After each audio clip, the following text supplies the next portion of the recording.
When it comes to the art community, how do you feel about, aside from your residency, how do you feel about their acceptance? Would you say their welcoming, their support, their that the connection, the networking? How do you feel about the Miami art community when it comes to making an artist understanding artist a thing?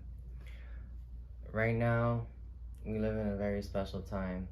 If you're an artist in Miami in 2022, you have an opportunity to network like never before, Mm-hmm. to dabble into new projects, expand your creative nature. Mm-hmm.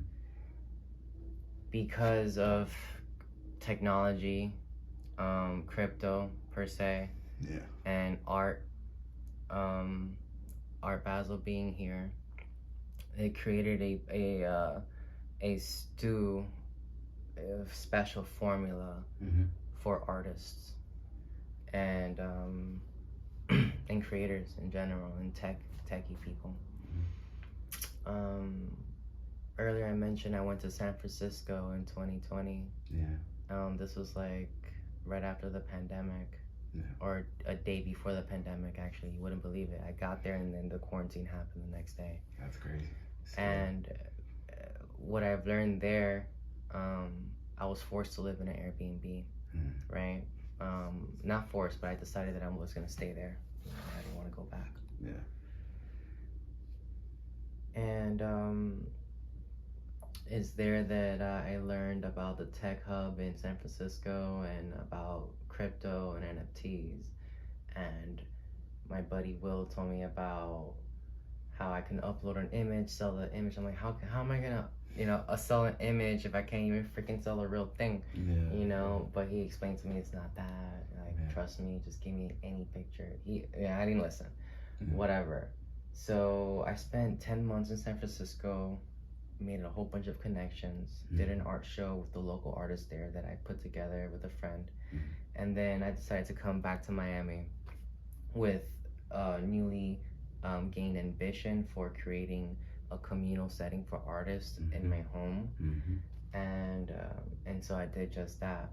But there was a lot of confirmation that had to happen for me to feel really confident about it. What am I talking about? I was in San Francisco and I had to get a job because I needed money. And so I applied for a ranger's position at this park. It was really cool. They taught me how to use a chainsaw and all this other cool stuff. And on briefing day, they told me that to get into the building that we worked at, that there needed to be a code inserted in a keypad, and the code was 17. That's the address to this house. So I was so confused. Great. I asked her, I'm like, are you sure that you're not reading my address from my home back in Miami? Yeah. She's like, are you high? No, this is the keypad. And I explained to her, this is the address of my home. She's like, oh, what a coincidence. Let's carry on. She just like didn't care. But in my mind, I was stuck. Yeah. I was like, wait a minute, like take the spiritual thing out of it. Like mathematically, what are the chances of that? Great. I'm just 1 to a billion. 1 to a billion, right? Yeah. So 17, and then I go to this new Airbnb in San Francisco. I spent 9 months there, and I see how tech people are co-living. And then I'm 17. I'm like, this would be cool if the whole house was full of artists. Of course, that's what 17 means. So I come back, and I fix up the whole house into an Airbnb for artists. And dude, lo and behold, so much more magic. In retrospect, I'm being spoken to by an entity in the higher realms. There's no other way to put it. 1,000%, bro. Because it's not a coincidence, and all the unfoldment that occurred after that has been pure magic. Me meeting like investors, me meeting like Hollywood producers, just meeting the right people at the right time. Mm-hmm. You know, Wyclef, Jhon, Mm-hmm. Boz, J.Cole, like meeting all these people has, well, actually J.Cole happened before all of that, but anyways, Still part of it. still part of it. Mm-hmm. That's my boy. Mm-hmm. Anyway, Mm-hmm. so from 1 step to Viva to now, like I've been reading all the signs. I've been taking them much more seriously. So when you popped on my DM, Mm-hmm. it's not even surprising. Mm-hmm. I'm like, this is an alignment, and now I can see now what's going on. Mm-hmm. That you're a seeker, Mm-hmm. and you've been seeking truth, Mm-hmm. and I'm going to share with you all the truth that I know to be true.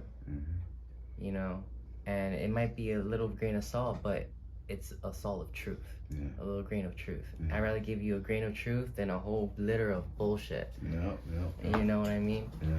So this is what I've learned. I learned that it's very simple, is that we're all one, and love really is the answer.